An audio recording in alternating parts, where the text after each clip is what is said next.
जे समस्त शरीर भितर भगवान को दर्शन करती से भली मुक्त जीव जे भगवत भक्ति करती सी होती सबुठार श्रेष्ठ। तो यही कथा किए कहते माता देवहूति को तांको पुत्र भगवान कपिल देव तृतीय स्कंद भागवत में यही सुदुर्लभ मनुष्य जीवन श्रेष्ठता विषय कपिल भगवान कहते। तो मनुष्य जन्म दे किपरि श्रेष्ठ ता पद्मपुराण भी वर्णन है।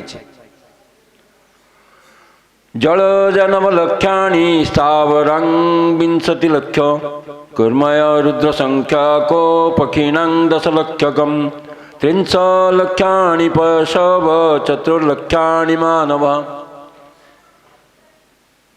तो ये जो जीव रही संसार भितर जलजा नवलक्षाणी जलचर प्राणी होती 9 लक्ष प्रकार।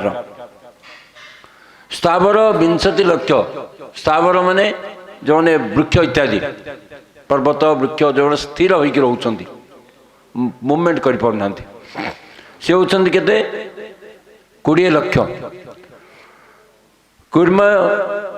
कुर्मी कीट होचंती 11 लक्ष आउ पक्षी होचंती 10 लक्ष। सेपरी पशु होचंती 30 लक्षर आ मनुष्य होचंती 4 लक्ष। तो देखो ये संसार भितर जो 84 लक्ष जीवजोनि रही 84 लक्ष भितर 80 लक्ष होचंती इतर प्राणी। तो से 4 लक्ष ये समस्त संख्या केते अधिक अधिक अच्छी किंतु मनुष्य संख्या केते कम अर्थात से मनुष्य होचंती सर्वश्रेष्ठ प्राणी।